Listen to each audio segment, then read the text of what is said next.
ଗ୍ୟାସ୍ଟା ବନ୍ଦ କରିଦେଲି। ଏବେ ଦେଖନ୍ତୁ ଏବେ ଅନ୍ କରୁଛି। ଏବେ ଦେଖନ୍ତୁ ଗ୍ୟାସ୍ଟା ବନ୍ଦ କରି ପିଆଜ ବଜାଇକି ମୁଁ ଗ୍ୟାସ୍ଟା ବନ୍ଦ କରିଦେଲି। ଗ୍ୟାସ୍ଟା ବନ୍ଦ କରି ଦେଖନ୍ତୁ ଗ୍ୟାସ୍ଟା କରି ଏବେ ଦେଖନ୍ତୁ ବଟା ମସଲା ଦେଖନ୍ତୁ ପକାଇଦେଲି। ଦେଖନ୍ତୁ ମୁଁ ବଟା ମସଲା ପକାଇ ଦେଉଛି ପ୍ରଥମେ। ଦେଖନ୍ତୁ ବଟା ମସଲା ପକାଇଲା ପରେ ଦେଖନ୍ତୁ ମୁଁ ଟମାଟୋ ବି ମଧ୍ୟ ପକାଇ ଦେଉଛି।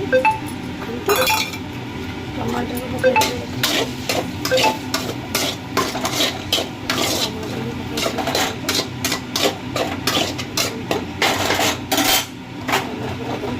ଦେଖନ୍ତୁ ଆଉ ଆମର ଏଇଟା ଡାଲି ପାଇଁ ଦେଖନ୍ତୁ ମୁଁ ଏଇଟା ଦେଖନ୍ତୁ ଆପଣମାନେ ଦେଖିନଥିବେ ଡାଲି ପାଇଁ ଦେଖନ୍ତୁ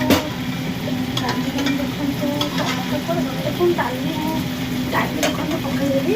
ପିଆଜଟା ଭଜା ଭଜା ଦେଖନ୍ତୁ ଡାଲି ପକାଇଦେବି। ଦେଖନ୍ତୁ ଡାଲିଟା ପକାଇଦେବି। ଦେଖନ୍ତୁ ଡାଲିଟା ଫୁଟେଇଦେବି। ଡାଲିଟାକୁ ଜାଳ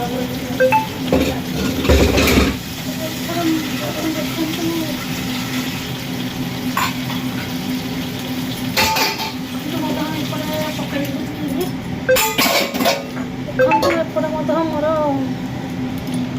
ଡାଲି ଦେଖନ୍ତୁ ମୋର ବସିଗଲାଣି। ଏପଟେ ଦେଖନ୍ତୁ ଧନିଆ ଗୁଣ୍ଡ, ଜିରା ଗୁଣ୍ଡ, ଲଙ୍କା ଗୁଣ୍ଡ, ହଳଦୀ ଗୁଣ୍ଡ, ତାପରେ ମିଟ୍ ମସଲା, ଲୁଣ ସ୍ୱାଦ ଅନୁସାରେ ଦେଖନ୍ତୁ ପକାଇଦେବି।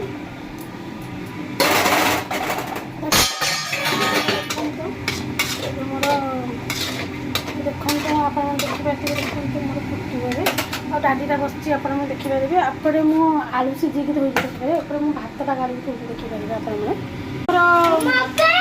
ଡାଲି ହେଇଗଲାନି ଦେଖନ୍ତୁ ଆପଣମାନେ ଦେଖିପାରିବେ। ଦେଖନ୍ତୁ ମୋ ପୁଅ କ'ଣ ଖାଇ ଦେଖି ଚୁପଚାପ ଦେଖିଥିଲେ ବାବା ଚୁପଚାପ ଦେଖିଦେ କିନ୍ତୁ ଚୁପଚାପ ଦେଖିଦେ ଦେଖ ଚୁପଚାପ ଖାଉଛି ମୋ ପୁଅ ଦେଖିଲେ। ତାପରେ ଦେଖନ୍ତୁ ମୋ ମସଲା କଷା ହେଇଗଲାନି ଆପଣମାନେ ଦେଖିପାରିବେ। ଦେଖନ୍ତୁ ମୋ ମସଲା କଷା ହେଇଗଲାନି।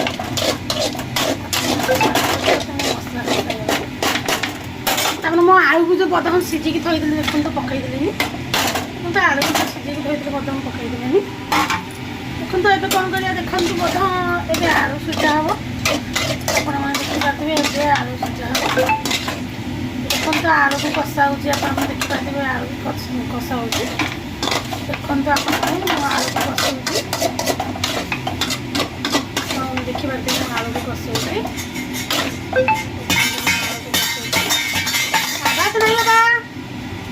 ଦେଖନ୍ତୁ ମୋ ପୁଅ କ'ଣ ଖାଉଛି ଦେଖିଦେ କ'ଣ ଖାଉଛି ଦେଖିଦେ ଟିକେ ଚୁପଚାପ କର ଚୁପଚାପ ଦେଖିଲ ମୋ ପୁଅ ଖାଇପାରୁନି ଠିକରେ ଚୁପଚାପ। ଦେଖନ୍ତୁ ମୁଁ ଆଳୁକୁ କଷେଇ ଦେଉଛି ଆପଣମାନେ ଦେଖିପାରୁଥିବେ। ଦେଖନ୍ତୁ ମୁଁ ଆଳୁକୁ କଷେଇ ଦେଉଛି ଆପଣ ଦେଖିପାରୁଥିବେ। ଆଉ ମୋର ଏପଟେ ଦେଖନ୍ତୁ